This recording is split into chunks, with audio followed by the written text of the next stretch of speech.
Muy buenos días, muchas gracias. Sean todos ustedes bienvenidos a la presentación del libro El Barrio Universitario en el proceso de institucionalización de la Universidad Nacional Autónoma de México. Preside este acto el rector de la Universidad Nacional Autónoma de México, el doctor Enrique Graue Vigers. Gracias.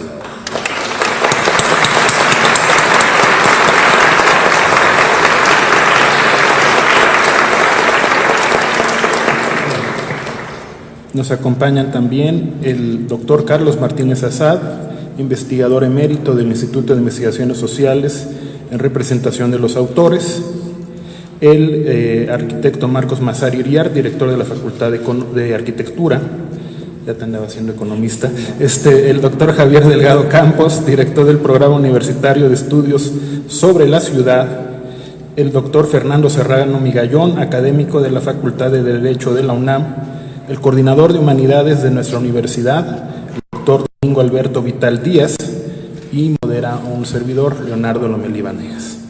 Así que damos inicio a esta presentación con las palabras del doctor Javier Delgado Campos, director del Programa Universitario de Estudios sobre la Ciudad.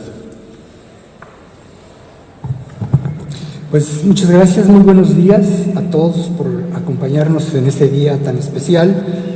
Distinguido presidium, doctor Enrique Graue, nuestro rector, muchas gracias. Saludos a todos ustedes asistentes. Es muy satisfactorio para el PUEC presentar el tercer libro sobre el barrio universitario, resultado de 9 años de trabajo, de las aportaciones de sus autores, doctora Estela Morales Campos, doctor Guillermo Boyes, además de los propios coordinadores y la muy acertada selección de fotografías que Carlos Martínez Assad asumió de forma personal y lo hizo excepcionalmente. Felicidades a todos ustedes y gracias por el apoyo decidido de nuestras autoridades para tenerlo ahora el libro frente a nosotros. Este texto es importante porque narra un espacio peculiar de la ciudad, ya lo comentará mejor y en detalle el doctor Serrano, pero es significativo que arranque con la conquista de la autonomía en 1929, autonomía que hoy, 90 años después, vuelve a ser una pieza clave de nuestro futuro institucional.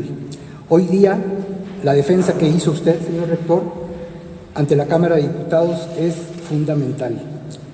El libro empieza en 1929 y termina en 1953 con el traslado de sus instalaciones y personal, estudiantes, profesores, autoridades, al sur de la ciudad, es decir, desde un quiebre crucial en su institucionalización hasta una nueva etapa de desarrollo.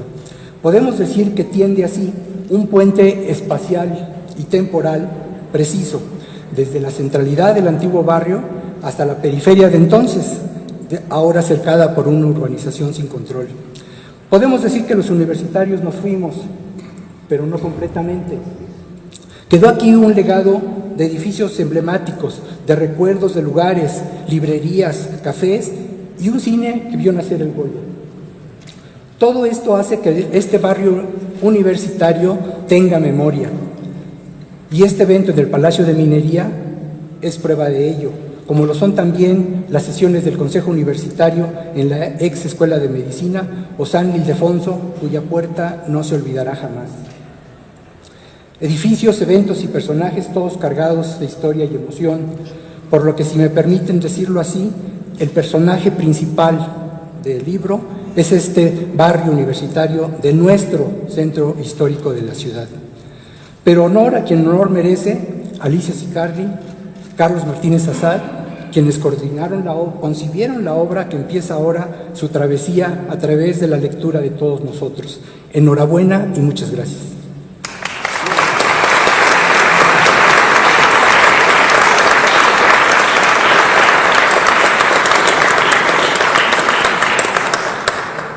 Y a continuación escucharemos la intervención del doctor Fernando Serrano Migallón. Muy buenos días, señor rector. Antes que nada, es una obligación y en este caso una gratísima obligación dar las gracias. Muchas gracias por haberme invitado a esta ceremonia, a esta presentación de este libro. Decía María Zambrano que gracias es la palabra de la ofrenda, la única palabra en castellano que no tiene ningún sinónimo. y que tiene traducción a todos los idiomas. Muchísimas gracias. Y en este caso también hay que felicitar en primer lugar a la universidad, porque la universidad a través de textos como este retoma, si no se ha perdido, pero retoma y pone en valor una historia que ha sido viva para muchísimos de nuestros predecesores y sigue siendo a través de nosotros. Felicitar a los coordinadores, a mi querido y admirado amigo don Carlos Martínez Azad, a doña Alicia, que también es admiradísima por todos nosotros, y sobre todo a los universitarios del mañana, que van a tener un punto de referencia sobre lo que ha sido, es y será la universidad, la conciencia crítica de la nación, y que de estos edificios ha orientado el devenir del país. Toda obra tiene una vida propia, distinta a quienes la crean. Una vez que es creada y que es puesta en circulación, si estamos hablando de un libro, toma un camino propio y establece una serie de diálogos con quienes la van leyendo. Diálogos que pueden ser concurrentes, pueden ser divergentes, pueden coincidir, pueden diverger. Pero son diálogos que van enriqueciendo el origen de la obra. La obra en este sentido va siendo cada vez una obra mucho más completa de lo que pudieron pensar sus autores. En este caso, además, a mí me llamó la atención que es una obra que abre 3 diálogos, o un diálogo a 3 voces, con 3 caminos paralelos que van tocándose permanentemente, que nunca convergen en totalidad y nunca son divergentes, que es la vida de México, que es la vida de la universidad y la que es la vida de los edificios de la universidad. En ese sentido, la universidad, en sus orígenes, se crea en 1551 como real y es predecesora de la nación mexicana. En ese sentido, a partir de la creación de la universidad, la conquista deja de ser conquista para convertirse en virreinato. Y toda la época del virreinato y todo el siglo XIX son caóticos para la universidad. Es creada, es disuelta, cambia de nombre de real a real y pontificia, de real y pontificia a imperial y pontificia, de imperial y pontificia a nacional y pontificia, luego solo Universidad de México, pero va teniendo una vida caótica, tan caótica como la del Estado. El Estado, en todo ese periodo, a partir de la colonia, un proceso revolucionario para obtener la independencia y posteriormente tenemos 2 imperios, 5 repúblicas, 3 centrales, 2 federales y va creando una vida paralela a la de la universidad y van convergiendo. Los edificios universitarios también corren una vida paralela. Es una vida que al principio son edificios de préstamo, luego son edificios fundamentalmente religiosos, luego después de la desamortización son religiosos pero que ya no lo son, y hasta que llegamos a 1910. En 1910 se crea la Universidad Nacional de México, que en eso es similar a la de la colonia, a la Real Universidad de México. Se crea antes la idea que la universidad. En la Real Universidad de México hay 4 solicitudes al rey para que cree la universidad, y es hasta la 4ª que acepta Felipe II, que será Felipe II, a nombre de su padre. En la Universidad Nacional de México, Justo Sierra hace 3 solicitudes a don Porfirio para crear la Universidad de México, y hasta la 3ª, para conmemorar o para celebrar el centenario de la independencia, se crea la universidad.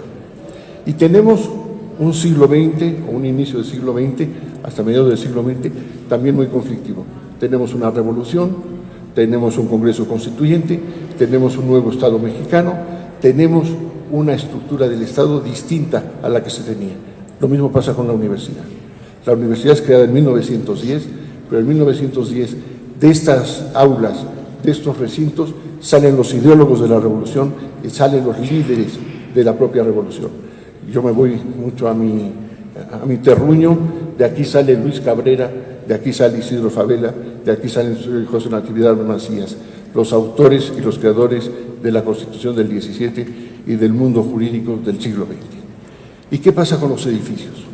Este barrio universitario no es un cascarón vacío, no es un cascarón que se llena con ideas.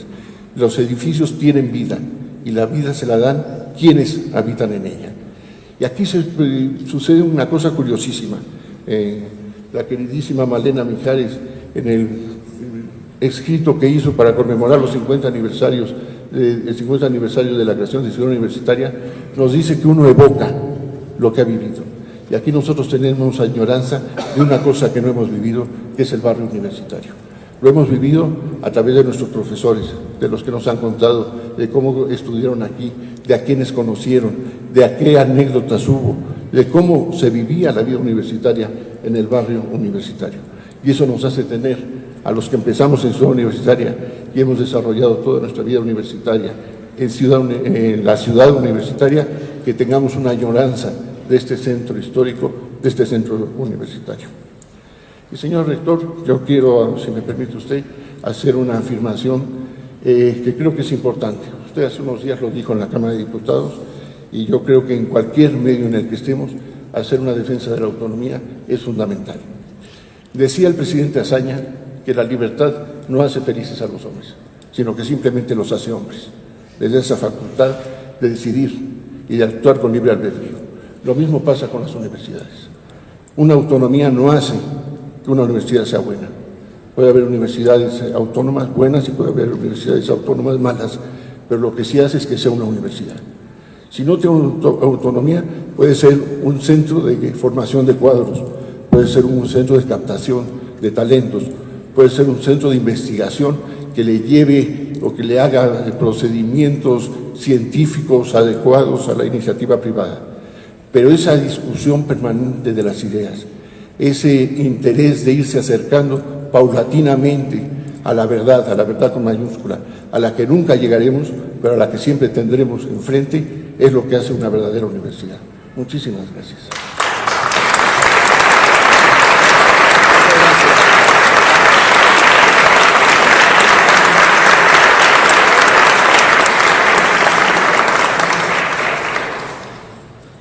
Escucharemos ahora las palabras del doctor Carlos Martínez Azad.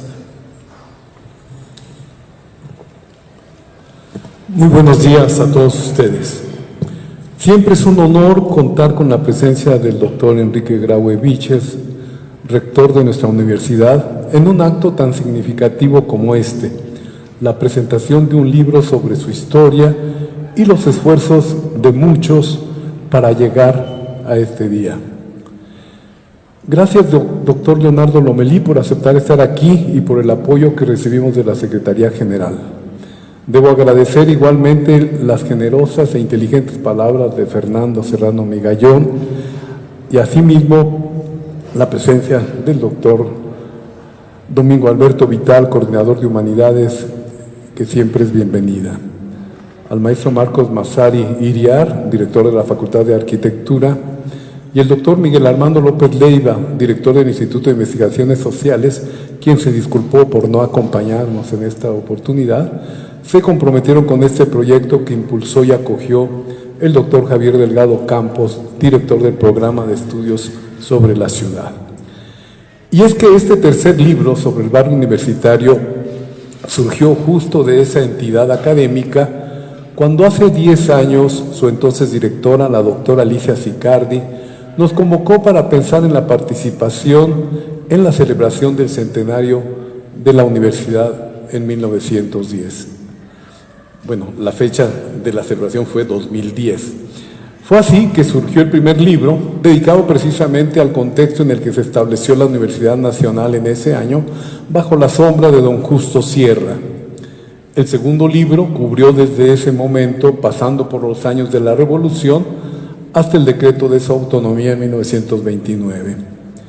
Así, de manera natural, este tercer libro se dedicó a los años siguientes, al proceso que dio origen a este título, porque en ese periodo se crearon las leyes que han reforzado la vida institucional de la UNAM en el entramado de ideas que le dieron sentido a la educación superior en México, como se mostró con la conocida polémica Caso Lombardo, un hito en la historia de la educación superior en el país. Y asimismo, al establecer la Ley Orgánica de 1945, se erigió un muro de protección a las tentaciones autoritarias y se formalizaron los procedimientos universitarios de su forma de gobierno. Todo esto sucedió en la demarcación del centro de la ciudad, ese espacio urbano que la doctora Alicia Sicardi ha estudiado como nadie y sobre la cual tiene un profundo conocimiento. Allí se construyeron los edificios que albergaron las escuelas y facultades, de los que el doctor Guillermo Boyles conoce su historia y su condición. Allí donde transcurrió la vida de los estudiantes y profesores que, como ha dejado claro la doctora Estela Morales, participaban en muy diversas actividades culturales y acostumbraban la lectura leyendo en las bibliotecas o comprando libros. Había muchas librerías en todo este contorno. Todo ello en medio de un constante flujo de ideas desde la academia y aún a través de la participación política. Luego se hizo realidad un proyecto que desde 1929 se mencionó, el de crear una ciudad universitaria que agrupara los planteles y permitiera un mejor ambiente para el aprendizaje de los jóvenes. Se vivió, para llegar a esa meta, una doble institucionalidad, la del país y la de la universidad. Mi función en esta ocasión es solamente la de darle los agradecimientos a todos los que han participado para que el objetivo de publicar este libro se alcanzara, porque no es solamente el trabajo de autores y coordinadores, sino de mucha gente. Para darle forma a los libros, David Maguad ha aportado el diseño y el procesamiento fotográfico en una tarea que culminó la búsqueda de imágenes en las que me apoyaron Sergio Herbert Cafarel, Leticia Medina, Cuitláhuac Oropesa y varios más. Se indagó en el Archivo General de la Nación, en el Archivo Histórico de la Universidad, en la Fototeca de Lina, en la Biblioteca Miguel Lerdo de Tejada, en la Biblioteca y en la Hemeroteca Nacionales, en el Archivo ICA de Ingenieros Civiles, en la Promotora Cultural Fernando Gamboa. El libro alcanzó la calidad que tiene debido al empeño de la empresa que encabeza Roberto Quillama. Además, como en otros libros, el contenido de este se presenta también en forma de documental que dirigió Jorge Prior, apoyándonos en la Filmoteca de la UNAM, en la pronta disposición de Ángel Martínez, en la Cineteca Nacional y en TV UNAM, en cuyo sitio podrá verse el documental desde la computadora personal y de otros dispositivos a partir de hoy. A todos los directores de esos acervos agradezco en nombre de los autores su disponibilidad para que este tercer libro alcanzara su meta. Licenciado Hugo Villa Smait, Hugo Casanova Cardiel, doctor Pablo Gerardo Mora Pérez, maestro Iván Trujillo, les agradecemos mucho además la presencia aquí. Quiero terminar con dos notas. La primera, verán que en esta portada es la primera de los 3 libros que hemos publicado en que aparecen mujeres, porque es una fotografía ya de 1946, cuando su presencia en las aulas se ha ido imponiendo. Lo mismo que en las manifestaciones públicas. Antes era más difícil que las mujeres salieran a protestar a la calle. En este caso ya las tenemos ahí, apoyando precisamente a estudiantes argentinos y dominicanos. En un sentido cosmopolita que siempre desde su origen ha tenido la universidad al apoyar muchas causas de otros países, como se dice en el libro, su participación durante las actividades para apoyar el exilio español, para acoger las actividades antifascistas en México durante la guerra, en fin. Caminan por la calle de Brasil hacia el Zócalo capitalino, lo cual muestra también los cambios urbanos que se han dado en la Ciudad de México. Aquí no se alcanza a captar, pero si dan vuelta a la página del lado izquierdo nos queda la joyería de la Princesa, un referente cultural de esos años.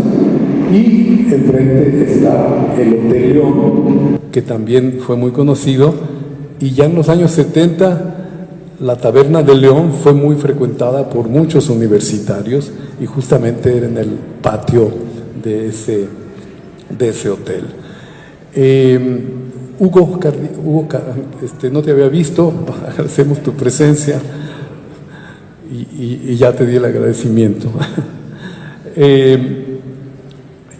Bueno, esta fotografía pues evidencia la fuerza con la que siempre se han manifestado los jóvenes en nuestra universidad, y creo que además de todo esto, un análisis mostraría también cómo, debido a que acaba de culminar la Segunda Guerra Mundial, las mujeres van vestidas de la manera como van, ya con la falda a la rodilla y con calcetas, porque el nylon se había confiscado completamente en todas partes, el nylon y la seda. Bueno, en el documental que se proyectará al finalizar todas estas las intervenciones de esta mesa, en el documental se verá con más detalle todo esto de lo que estoy hablando. La segunda razón es que el libro cae en un momento en que es necesario que los universitarios, los jóvenes del país, la sociedad, los políticos, un poco como lo han mencionado el doctor Serrano Migallón y el doctor Delgado, vuelvan la vista hacia nuestra historia para conocer el sinuoso camino recorrido en el que se definieron los contenidos educativos de la enseñanza superior, laica y racional, y libre, por supuesto, periodo en el que se logró la autonomía, se consolidó más bien, y se dieron las condiciones en la universidad para alcanzar su institucionalidad. Principios que usted, señor rector, ha defendido en una lucha en la que lo acompañamos todos los universitarios. Y no me queda más que agradecer en nombre de todos los autores la presencia de todos ustedes. Gracias.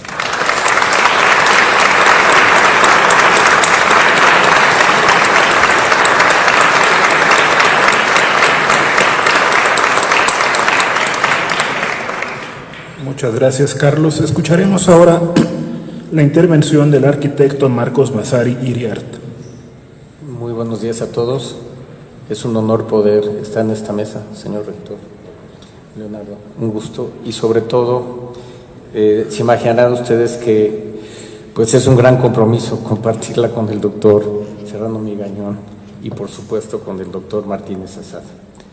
Este proyecto, que en realidad llegó a la Facultad de Arquitectura presentado por Alicia Sicardi, quien en realidad lo que buscaba era que apoyáramos el desarrollo de esta obra.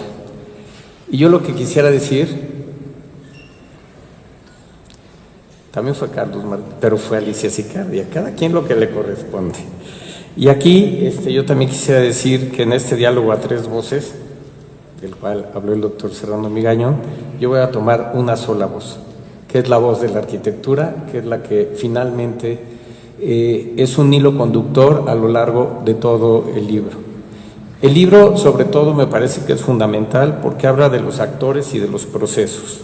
No es un libro de arquitectura, evidentemente, pero es un libro que habla de estos actores y procesos que van entretejiéndose dentro de la realidad nacional. Y curiosamente al leerlo, señor rector, qué parecida es la historia. Hay mucho que aprender de la historia y hay mucho que está en este libro. Y algo de lo que yo quisiera destacar es el compromiso de los estudiantes.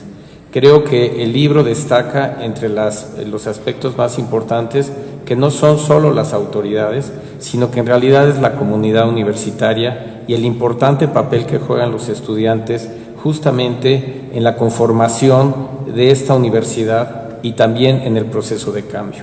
Hay un documento dentro del libro que dice: México necesita una ciudad universitaria. Y en este documento, en realidad, lo que nosotros podemos ver es que el cambio de la universidad a ciudad universitaria no fue algo fácil, fue algo largo y complejo. Entre ellos, originalmente se pensó que iba a estar en las lomas de Chapultepec. Y después de esto, ¿cómo es el cambio de las lomas de Chapultepec? Pero ¿cuántos presidentes pasan? ¿Cuántos periodos pasan? Pero sobre todo, ¿cómo se consolida la universidad para poder tomar en realidad este papel de Universidad Nacional Autónoma de México. Un dato quizá fácil de mencionar es que en 1929 había 9.070 estudiantes en la universidad. En 1953, 29.000. Hoy tenemos más de 300.000 estudiantes. 350.000. Esto es alrededor del 8% de los estudiantes que tenemos hoy en día. Pero los cambios son muy rápidos en un periodo de tiempo muy corto que toma este libro, que creo que lo importante es que hablar de 1929 a 1953 corresponde justo al periodo de cambio a Ciudad Universitaria. Pero el libro también destaca no la importancia de los edificios de Ciudad Universitaria o del proyecto mismo de Ciudad Universitaria, sino de los procesos de planeación y de cambio que se llevan a cabo en la ciudad. Esto es, nosotros como universitarios somos también un factor de cambio, somos también uno de los elementos fundamentales en donde no podemos entender la ciudad sin la universidad, ni la universidad sin la ciudad.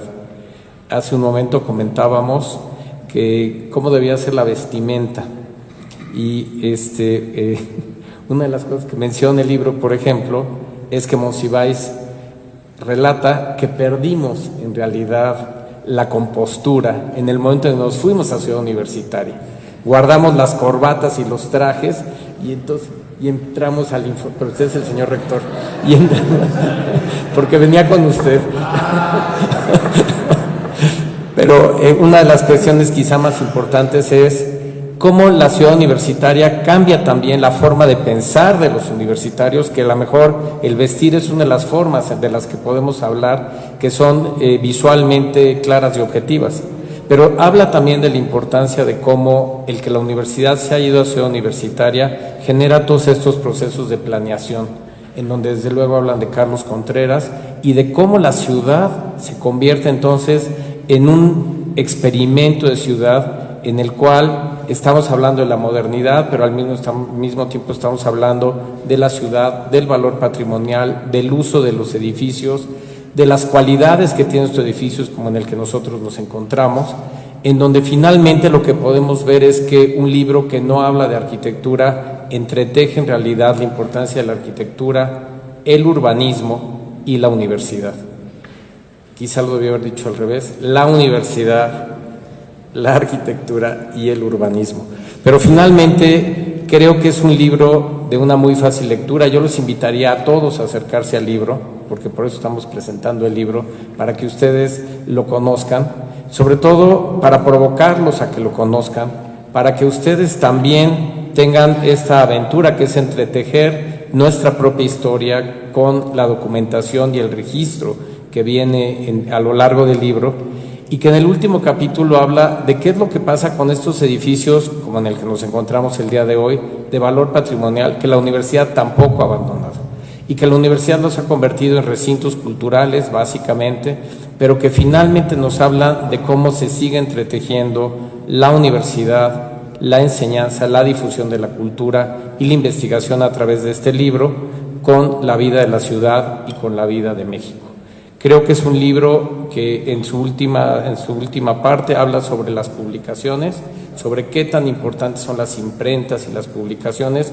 Desde luego, con la trilogía que cierra este libro con este periodo, está hablándonos finalmente que tenemos que comunicar la historia, entender el pasado para poder mirar hacia el futuro en un presente que hoy se nos presenta incierto, pero que la universidad claramente ha sabido mantener y sostener a lo largo de tantos años. Yo los invito a que conozcan el libro, de verdad es una lectura y sobre todo tiene muchísimas imágenes que permiten ir relacionando la ciudad, los diferentes eventos de los que hablan y una gran cantidad de personajes que hicieron nuestra universidad y que también forjaron a México. Gracias.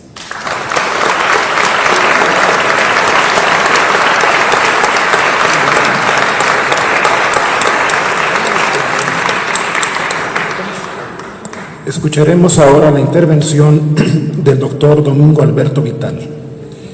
Muy buenos días, señor rector de nuestra universidad, doctor Enrique Graue, Leonardo Lomelí, mesa que me acompaña, muy buenos días. Saludo también, antes que nada, a la coordinadora del libro, a la doctora Alicia Sicardi. Ya tuvimos un poco de la historia alrededor del origen de estos espléndidos 3 volúmenes. Carlos Martínez Assad, por supuesto, más adelante citaré algún pequeño fragmento del texto de Carlos, y para mí es un inmenso honor dirigirles estas breves palabras. En unos días se cumplen 65 años de aquel 22 de marzo de 1954 en que se concretó el traslado de las clases de nuestra universidad a Ciudad Universitaria. El barrio se convirtió en ciudad, el centro se descentró en el sur y más adelante en otros puntos de la ciudad y del país.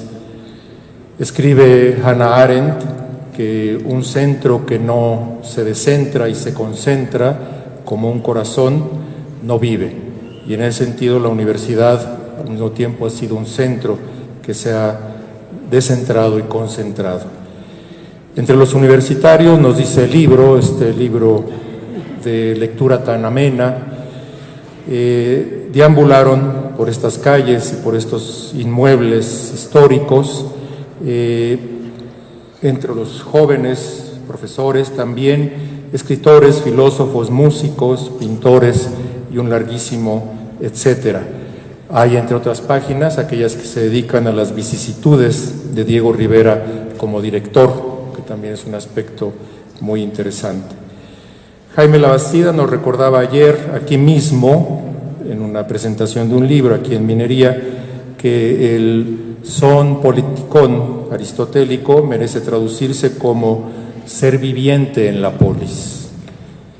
Una polis solo puede ser una sociedad y una ciudad del conocimiento, de lo contrario no es una auténtica polis. Pues bien, este libro es un homenaje vivo a la autonomía, como lo han dicho quienes me precedieron en la palabra. Este libro es un gran capítulo interesantísimo de la historia de nuestra autonomía y del enorme valor que tiene el que continuemos, como lo ha hecho el señor rector, defendiéndola, y al mismo tiempo es un libro que homenajea el conocimiento universitario y un recordatorio, entre otras cosas, de que los distintos niveles educativos no están reñidos entre sí, todos son necesarios. De hecho, el conocimiento da cohesión social y expansión, al mismo tiempo concentración y expansión.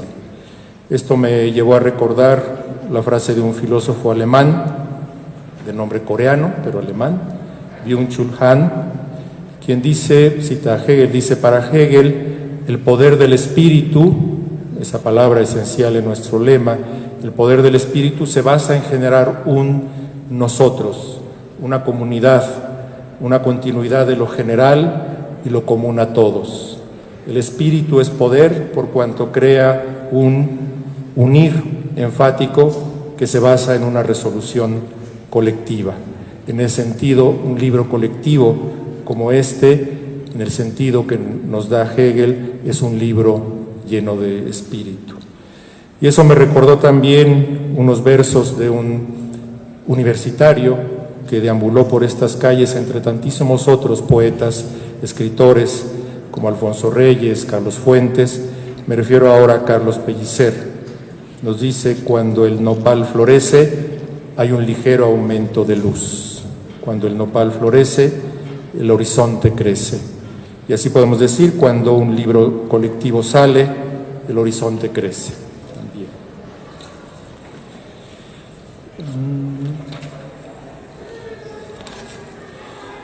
Entre otros universitarios, decía yo, que deambularon por aquí, Carlos Fuentes recordaba, jovencito, que al caminar por el Zócalo veía palpitar las distintas culturas mexicanas cuando caminaba rumbo a la escuela de jurisprudencia. Por lo demás, la creación de Ciudad Universitaria no solo trasladó del barrio universitario a las instancias educativas, a las aulas, sino también las de investigación en el espléndido trabajo de Carlos Martínez Assad. Me gustaría hacer referencia a muchos otros, pero solo voy a hacer referencia a este. Nos recuerda que el inmueble del licenciado Verdad, número 2, fue la primera sede de lo que hoy, casi 90 años después, es todo el subsistema de humanidades como tal. Es decir, ahí nace formalmente lo que ahora son tantos y tantos inmuebles que dan cabida a la investigación en humanidades. En la página 28 del libro hay una espléndida fotografía, de hecho hay dos fotografías que enmarcan, una de ellas enmarca el nombre del Instituto de Investigaciones Sociales y otra es una foto de la fachada del Licenciado Verdad número 2. Nos dice Carlos Martínez Assad: desde marzo de 1930 se perfiló la creación del Instituto de Investigaciones Sociales. Aprovecho para saludar la presencia de algunas investigadoras, investigadores del instituto, como la doctora Caicedo. Bienvenida a esta presentación, muchas gracias por su asistencia. Cuando al ser electo a Norberto Valdés para la presidencia de la Sociedad de Alumnos de la Facultad de Derecho y Ciencias Sociales, propuso apoyar a la Academia de Profesores y Alumnos en su plan de reorganización, que incluía destacadamente la puesta en marcha de este instituto y la publicación regular de la revista de Ciencias Sociales, es decir, unidas el nacimiento de una entidad de investigación con el nacimiento también de una revista. Y pues bien, muchísimas cosas hay que celebrar. Repito que me podría extender un poco más, pero quiero terminar haciendo referencia a algo que a lo que mencionaba Marcos hace un momento, que me hizo recordar algunas cosas, Marcos Massari, como el cine de la época, muchas escenas, y creo recordar que por lo menos una película entera, si no es que más, Leonardo es mucho más experto que yo en temas de cine, recrea aquellas épocas del barrio universitario. Quizá valdría la pena recuperar algunos de ellos. Hay una escena en que le quieren jugar una broma a Joaquín Pardavé.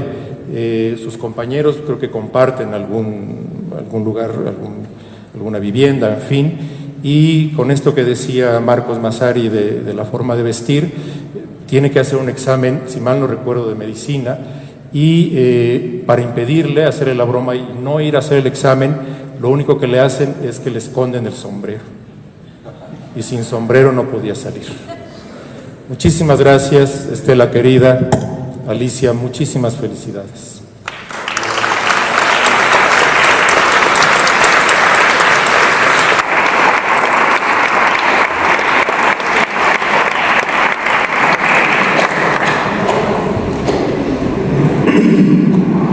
Muchas gracias, Alberto. Escucharemos ahora las palabras del rector de la Universidad Nacional Autónoma de México, el doctor Enrique Graue. Buenos días, tengan todas y todos ustedes. No vienen con nombre.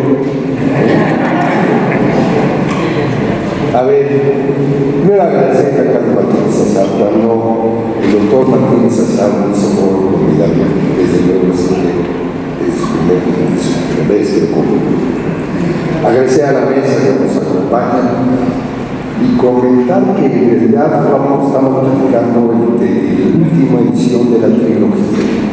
Es una espléndida trilogía que tuvo desde un principio el acierto de tener los mismos colores. Felicidades, por supuesto, a Alicia Sicardi y prácticamente las mismas colores. En los tomos vemos, en los 3 tomos que ojalá consigan o consulten, vemos las plumas de Estela Morales, de Lourdes Alvarado, de Guillermo Boyles, de Marta Toussaint y por supuesto de Alicia Sicardi y de Carlos Martínez Assad. El primer tomo ya lo comentó muy bien Carlos Martínez, es esta etapa fundacional de la universidad. Este primer tomo tiene una frase que dice: hay que recordar para no olvidar.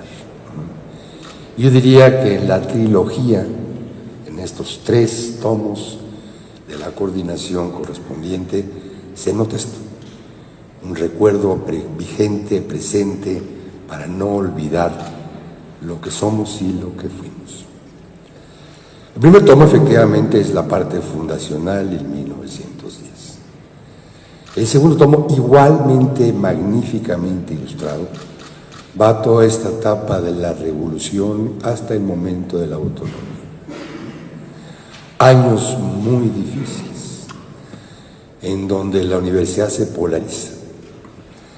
Ahí tenemos esta universidad conservadora que ve llegar a Francisco Madero, que se va polarizando entre los liberales y los conservadores, los rudos y los científicos, que diría Javier García Diego, y cómo va evolucionando lentamente, al punto que efectivamente uno de los rectores en 1917 es quien ayuda a escribir nuestra Constitución. Viene posteriormente en el segundo tomo la etapa yo diría, de quienes da a la universidad el aspecto nacional, que es el rectorado por supuesto, de Vasconcelos, de José Vasconcelos. Esta es una etapa preciosa también, y habría que verla, y ojalá la puedan hojear, porque es la etapa en donde no solamente le damos lema y forma a la universidad. Vasconcelos convida y le da este espíritu latinoamericano que se plasma en nuestras finalidades. Vemos ahí nacer en San Ildefonso la cuna del muralismo mexicano. Y terminamos finalmente en el 29 con la aparición de la autonomía universitaria. Este tercer tomo va de entonces, de 1929, a que la universidad deja estos espacios, se descentra, diría el doctor Vital, para irse al sur. Y ahí decía también, cambiamos de indumentaria, ¿no? Dejamos el bombín y la corbata para convertirnos en los universitarios que somos.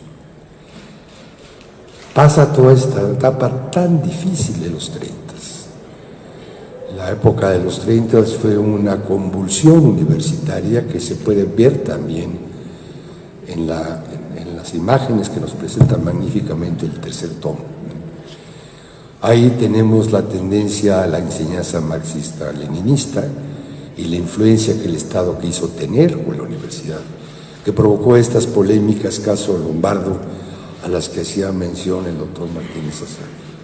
Vemos cómo vamos fincando la autonomía de nuestras decisiones hasta llegar a la crisis del 44, con la que finalmente genera la renuncia de 2 rectores, ¿no?, simultáneos que existieron, como saben, y que da origen a la Ley Orgánica del 45, publicada en enero de ese año.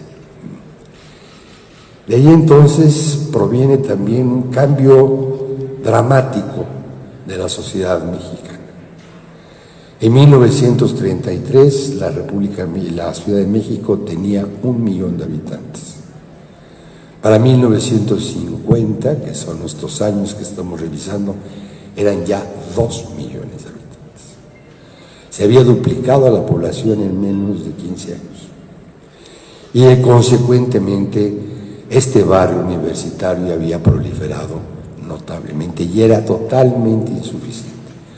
Tuvieron que hacerse infortunadas adecuaciones a los edificios, que nos los comentó el doctor Carlos Martínez Azar, perdón, el doctor Marcos Massari, pero que hemos venido renovando y reestructurando con el tiempo. Es también un paso por los años. En el segundo tomo los invito a que lo visiten y lo revisen. Están también estas librerías ambulantes, de alguna forma antecedente directo de esta Feria Universitaria del Libro, aquí que tenemos en Minería, en la Feria Internacional de Minería. Pero también con lujo de puntualidad, los tomos describen lo que había alrededor de Ciudad Universitaria. Yo estudié Ciudad Universitaria, comencé a Serrano y Gallón, pero siempre escuché del barrio universitario. Mi abuelo estudió en la universidad antes de que esta se fundara, la época de las escuelas de Puebla. Y mi padre siempre me habló del barrio universitario. Nunca me habló de los billares y cantinas que hacíamos, pero sí hablaba de los cafés de chinos. Y para mí fue una sorpresa encontrar en el segundo tomo, no me acuerdo si es Estela de Marta Tucent, este artículo, en donde revisando los restaurantes que había primer tomo, comparándolos contra aquellos existentes en el segundo tomo, de repente una proliferación de cafés de chinos hacia fines de los años 20 y principios de los 30. Y ahí pude recordar a mi padre sus comentarios de cómo comían en los cafés de chinos para su vida. Sí, son épocas que en lo personal me dejaron mucho. Es un libro que nos lleva finalmente hasta el momento en que nos movemos en 1954 hacia la universidad. A esta descentralización, es más, hacia el sur, que nos ha llevado a la descentralización completa posteriormente de la Universidad Nacional. Estamos en todos los lados de la República. Qué bueno que no nos dieron los terrenos de Chapultepec y de Camachalco, ahí sí seríamos sucesivos. Pero sí nos cambió el hábitat de nuestra vida. Se nos fuimos desde ese punto. Se quedaron aquí todavía algunas de nuestras ideas académicas, las escuelas preparatorias de los 74, y quedó también la escuela de San Carlos, las plásticas. Y por eso también este barrio universitario que se plasma en este último tomo vive la experiencia de los últimos años, en donde después de la autonomía vamos gradualmente acercándonos lo que hoy en día somos. Y de ahí que el nombre del proceso de institucionalidad de la Universidad Autónoma de México sea un subtítulo muy adecuado para este tema. En uno de los subtítulos, de uno de los capítulos, aparece una frase de Alfonso Reyes que cita: la manera de asegurar el presente es asimilar el pasado. Y ante los comentarios del doctor Serrano, yo le diría así: para asegurar nuestra autonomía y para poder enfrentar la libertad que ella nos permite en la docencia, en la investigación, en la administración de nuestros recursos y en la difusión de la cultura, es importante recordar ese pasado. Y ahí, esta trilogía y este último tomo se insertan como gran aspecto. En verdad, muchas felicidades por el logro final de esta continuidad, y para la Universidad Nacional Autónoma de México y para su rector, por supuesto, es un orgullo poder presentar este magnífico texto. Felicidades, Carlos, felicidades, Alicia, felicidades a los autores.